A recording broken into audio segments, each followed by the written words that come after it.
Question number आपका 6 क्या कह रहा है कि इट इज़ गिवन दैट कि एक्स वाई जेड जो एंगल है वो 64 डिग्री है। एंगल एक्स वाई जेड जो है वो 64 डिग्री है and X Y produce to point P, और बोला है कि एक्स वाई जो है वो पी तक प्रोड्यूस किया गया है। अब draw a figure from the given information, इस इंफॉर्मेशन से आप फिगर बनाइए। तो एक बात बताओ कि 64 डिग्री का जो एंगल होता है वो एक्यूट होता है ना? बोलो बोलो, एक्यूट एंगल होता है? अब नहीं बोलेगा। तो अगर हम ये बोलें कि ये मान लो x है, ये है y और ये है z, तो ये जो 64 डिग्री का एंगल बना रहे हो तुम, इसमें ये तुम्हारा x है, ये तुम्हारा y है और ये तुम्हारा z है। क्या है? z है। तो ये 64 डिग्री एक्यूट एंगल हम बना लिए मान लो। आगे बोला है कि एक्स वाई को आप प्रोड्यूस करो, तो एक्स वाई को प्रोड्यूस करो मतलब एक्स से वाई के तरफ, एक्स से किसके तरफ? वाई के तरफ, माने ऊपर से नीचे इधर की तरफ प्रोड्यूस करो। किस तरह? पॉइंट पी तक, पॉइंट पी तक। तो मान लो ये पी पॉइंट तक हमने प्रोड्यूस कर दिया। अगर y x को प्रोड्यूस करने के लिए बोलता है तो y से x की तरफ बढ़ते, लेकिन x से y को बोला है तो x से y के तरफ आगे बढ़ेंगे। चलो इतना तो ठीक है। कह रहा है कि ड्रॉ अ फिगर फ्रॉम, हमने फिगर बना लिया। अब आगे बोला कि इफ रे वाई क्यू, एक रे वाई क्यू है, तो वाई क्यू मतलब वाई का तो एंड फिक्स है, ये तो भैया फिक्स है। तो एक रे होगा क्यू, तो वाई क्यू एक लाइन होगा, एक रे होगा जो बाइसेक्ट कर रहा है एंगल जेड वाई पी को।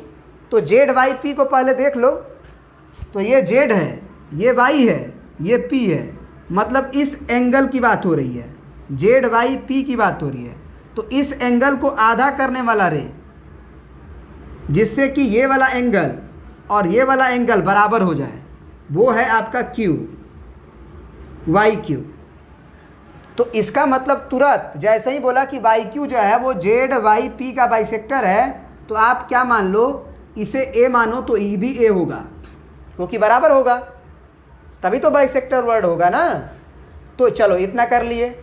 अब हमसे बोला है कि फाइंड एक्स वाई क्यू, तो एक्स है ये, वाई है ये और क्यू है ये। इसका मतलब कि अगर हमको एक्स वाई क्यू निकालना है, इसका मतलब हमको क्या क्या निकालना होगा?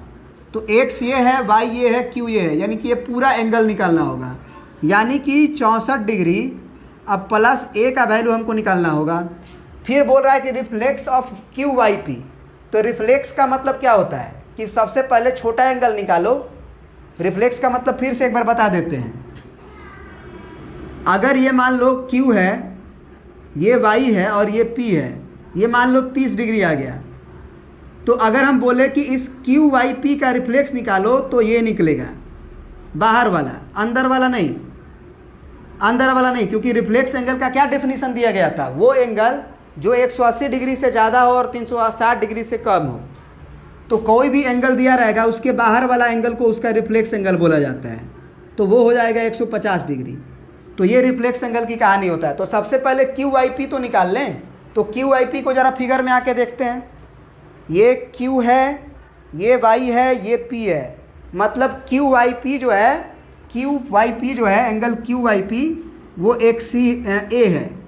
तो अब तो आसान हो गया ना, हम ये बोल सकते हैं ना कि एक्स वाई को ही प्रोड्यूस किया गया है p तक, तो एक्स वाई पी एक लाइन है। तो सॉल्यूशन में हम क्या लिखेंगे कि since X Y produced to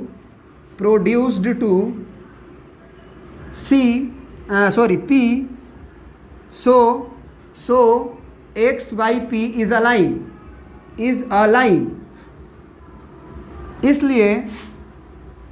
इसलिए 64 डिग्री प्लस a और प्लस a का वैल्यू 180 डिग्री होगा।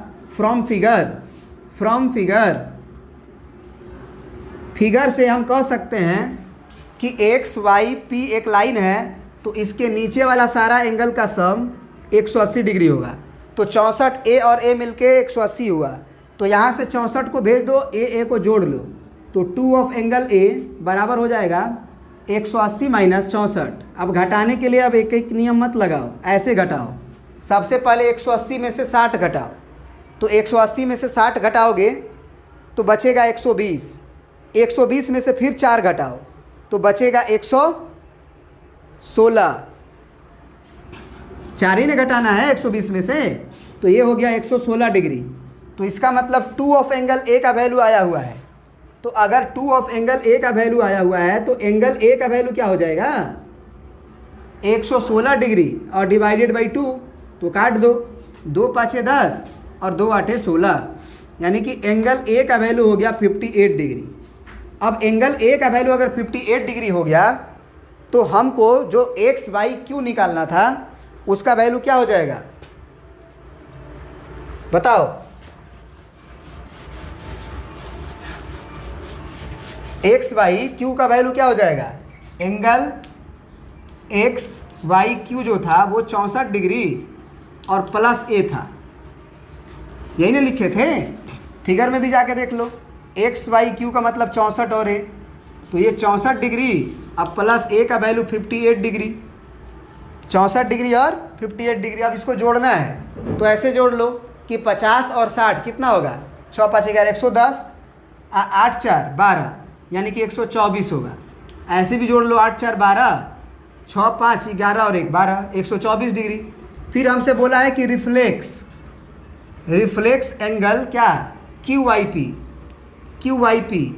तो अगर रिफ्लेक्स एंगल पूछा है तो 360 डिग्री में से छोटा वाला घटा दो, तो 360 डिग्री क्यू वाई पी का वैल्यू कितना है, तो क्यू वाई पी जो है ए के बराबर है और ए का वैल्यू आया हुआ है 58 डिग्री, तो 58 डिग्री घटा दो, तो क्या करो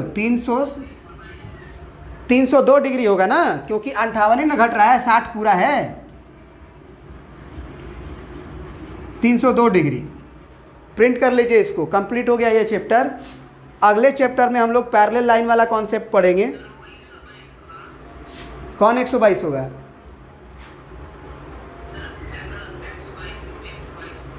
ये 8 4 12 है ना, होता है, सही बात बोल रहे हो, ये 12 होता है।